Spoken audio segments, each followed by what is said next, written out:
Hello students, this is Jitendra sir.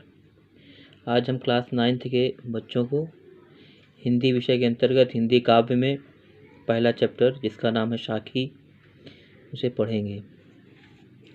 इस chapter को पढ़ने के पूर्व साखी जिसके रचनाकार कबीर दास जी हैं उनके बारे में जानकारी करेंगे। कबीर दास जी का जन्म काशी में सन 1398 में हुआ था। नीरू और नीमा नामक जुलाहा दंपति ने इनका पालन पोषण किया था। इनका जन्म एक विधवा ब्राह्मणी के गर्भ से हुआ था, जिसने लोक लाज के भय से इन्हें लहरतारा नामक नदी के किनारे रख दिया था, छोड़ दिया था, जहाँ से नीरू और नीमा नामक जुलाहा दंपति ने इनका पालन पोषण किया। ये बचपन से ही धार्मिक प्रवृत्ति के थे। हिंदू भक्ति धारा की ओर इनका झुकाव प्रारंभ से ही था। इनका विवाह लोई नामक स्त्री से हुआ था, जिससे कमाल और कमाली नामक 2 संतानों का उल्लेख मिलता है। कबीर दास जी हिंदी काव्य साहित्य के भक्ति काल के निर्गुण काव्य धारा के ज्ञानाश्रयी या ज्ञान मार्गी शाखा के प्रमुख कवि थे। कबीर दास जी का अधिकांश समय काशी में बीता था। वे मूलतः संत थे, किंतु उन्होंने अपने पारिवारिक जीवन के कर्तव्यों की कभी भी उपेक्षा नहीं की। परिवार के भरण पोषण के लिए कबीर ने जुलाहे का धंधा अपनाया और आजीवन इसी धंधे में लगे रहे। इसी व्यवसाय में लगे होने के कारण इन्होंने अपनी रचनाओं में चरखा, ताना, बाना, भरनी, पूनी आदि प्रतीकात्मक शब्दों का प्रयोग किया है। कबीर ने रामानंद को अपना गुरु माना। यह भी कहा जाता है कि कबीर ने सूफी संत शेख तकी से दीक्षा ली थी, किंतु अपनी रचनाओं में जिस श्रद्धा और सम्मान के साथ इन्होंने रामानंद का उल्लेख किया है, उतनी श्रद्धा के साथ शेख तकी का नहीं। उन्होंने कहा है, घट घट हैं अविनाशी, सुनहु तकी तुम शेख। इससे भी यह सिद्ध होता है कि रामानंद ही इनके गुरु थे। ये पढ़े लिखे नहीं थे। इन्होंने स्वयं ही कहा है, मसी कागद छुयो नहीं, कलम गही नहीं हाथ। ये सत्संग एवं भ्रमण के द्वारा अपने अनुभूत ज्ञान को अद्भुत प्रतिभा के द्वारा अभिव्यक्ति प्रदान किए थे और हिंदी साहित्य के निर्गुणोपासक कवि के रूप में प्रसिद्ध हुए। काशी में मरने पर मोक्ष होता है।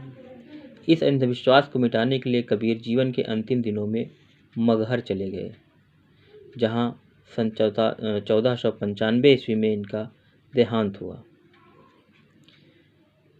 ये भेदभाव के, धर्म आदि के प्रबल विरोधी रहे हैं। इन्होंने कहा भी है, हिंदू कहे मोहि राम प्यारा, तुर्क कहे हनुमान रहमाना, आपस में दो लड़ी लड़ी मर गए, मरम काहू नहीं जाना। इन्होंने विभिन्न वर्ग, जात, धर्म, संप्रदाय के बीच भेद मिटाने का प्रयास किया। पाखंड और ढोंगों के विरुद्ध हिंदू और मुसलमान दोनों को फटकार लगाई।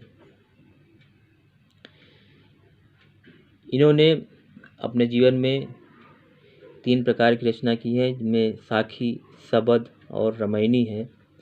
साखी जिसे हम आज पढ़ेंगे, इनमें सभी दोहा छंद में लिखे हैं। रामायणी चौपाइयों में और सबद पदों में है।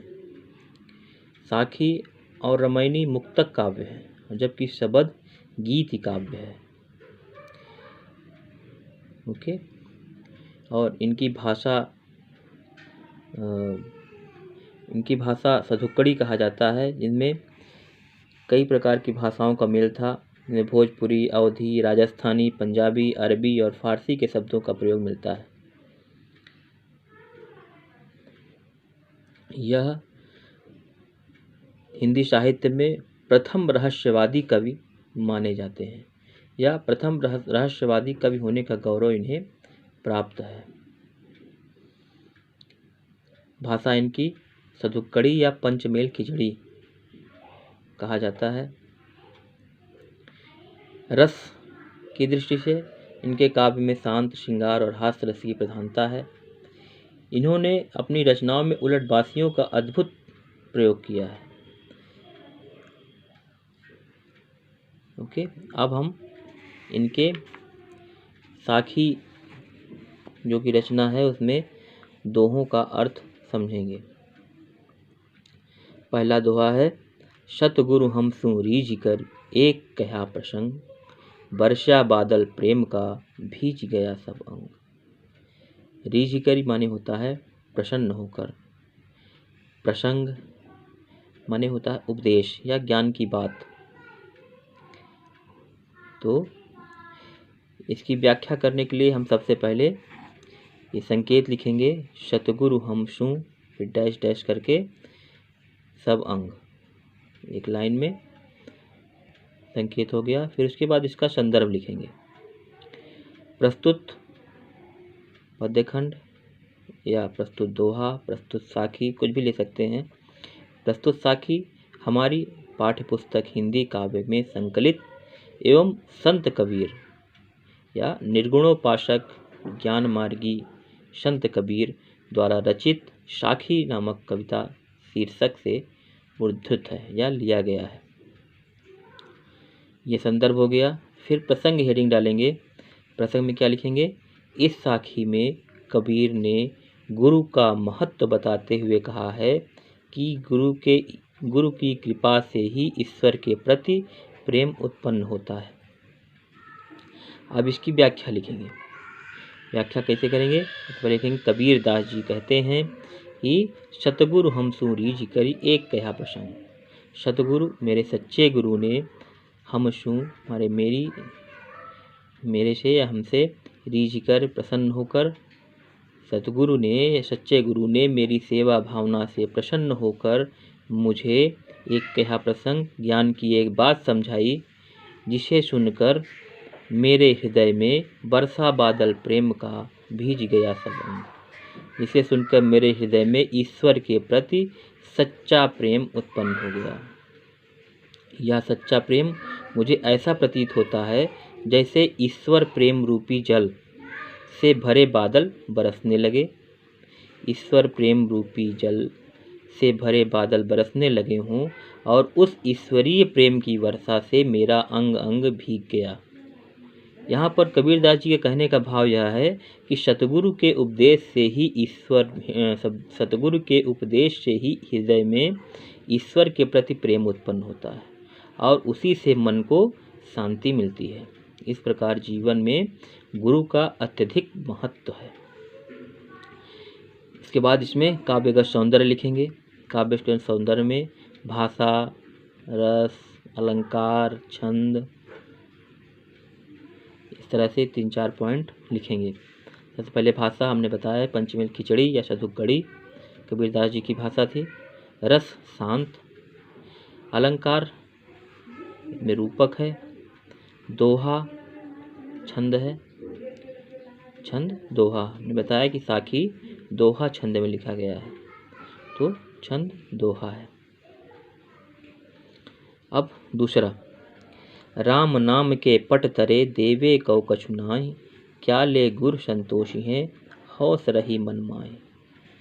पट तरे माने बदले में या बराबरी में, देवे को माने देने के लिए या देने योग्य,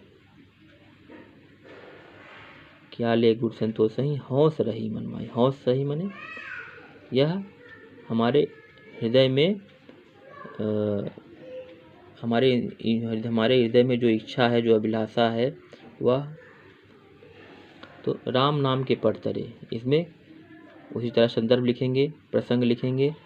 प्रसंग में लिखेंगे, कबीरदास जी कहते हैं कि जिस गुरु ने हमें ज्ञान प्रदान किया है उसके बदले में मेरे पास देने को कुछ नहीं है। मेरे गुरु ने मुझे जो ज्ञान प्रदान किया है उसके बदले मेरे पास देने को कुछ नहीं है। इसकी व्याख्या करेंगे। व्याख्या में कबीरदास जी का कहना है कि गुरु ने मुझे जो राम नाम दिया है, राम नाम के पट तरे जो मुझे राम नाम दिया है, उसके समान बदले में देवे को कुछ नहीं, इस संसार में देने को कुछ नहीं है। गुरु ने मुझे जो राम नाम दिया है उसके समान बदले में संसार में देने को कुछ नहीं है। क्या ले गुरु संतोष ही, तो फिर मैं गुरु को क्या देकर संतुष्ट करूं। हौस रही मन माए, कुछ देने की अभिलाषा, कुछ देने की इच्छा मेरे मन के भीतर ही रह जाती है। इसमें भाव यह है कि गुरु ने मुझे राम नाम का ऐसा ज्ञान दिया है, गुरु ने मुझे राम नाम का ऐसा ज्ञान दिया है कि उन्हें उसके अनुरूप कोई दक्षिणा देने में मैं असमर्थ हूँ। इसमें ईश्वर प्रेम की प्राप्ति सद्गुरु की कृपा से ही संभव है और सद्गुरु की प्राप्ति ईश्वर की कृपा से ही होती है, यह बताया गया है। तो उसके बाद इसका काव्यगत सौंदर्य लिखेंगे। काव्यगत सौंदर्य में भाषा वही शतुक्कड़ी, रस शांत, छंद दोहा और शैली मुक्तक शैली। अब इसका तीसरा पद या तीसरा दोहा। ज्ञान प्रकाशा गुर मिला, सो जिन बीसर जाय, जब गोविंद कृपा करी तब गुरु मिलिया आए। इसमें भी इसी तरह से संदर्भ, फिर संदर्भ सेम है, प्रसंग। इसमें कबीरदास जी कहते हैं कि गुरु के मिलने से ही ज्ञान की प्राप्ति होती है और गुरु भगवान की कृपा से, गोविंद की कृपा से मिलते हैं। अब इसकी व्याख्या करेंगे। इसमें कबीरदास जी का कहना है कि ज्ञान प्रकाशा गुर मिला, मतलब ईश्वर की महान कृपा से गुरु की प्राप्ति हुई। इस सच्चे गुरु ने तुम्हारे भीतर ज्ञान का प्रकाश दिया है। हे जीवात्मा, हे मनुष्य, कहीं ऐसा ना हो जिन बिसर जाए, कि उसे भूल जाओ, कि तुम कहीं ऐसा ना हो कि तुम उसे भूल जाओ। क्योंकि जब गोविंद कृपा करी, जब ईश्वर की असीम कृपा से तो तब गुरु मिलिया आई, जब ईश्वर की असीम कृपा हुई तभी सतगुरु या सच्चे गुरु की प्राप्ति हुई। उसकी कृपा से तुम्हें ज्ञान प्राप्त हुआ, ज्ञान प्रकाशा गुरु मिला, उसी गुरु की कृपा से तुम्हें ज्ञान प्राप्त हुआ। इसमें काव्यगत सौंदर्य में वही भाषा शतुक्कड़ी, रस शांत, छंद दोहा। ओके, इतना चीज़ लिखेंगे। तो आज केवल इतना ही, 3 दोहों की व्याख्या हमने की। इसके आगे नेक्स्ट क्लास में आगे बढ़ेंगे। धन्यवाद।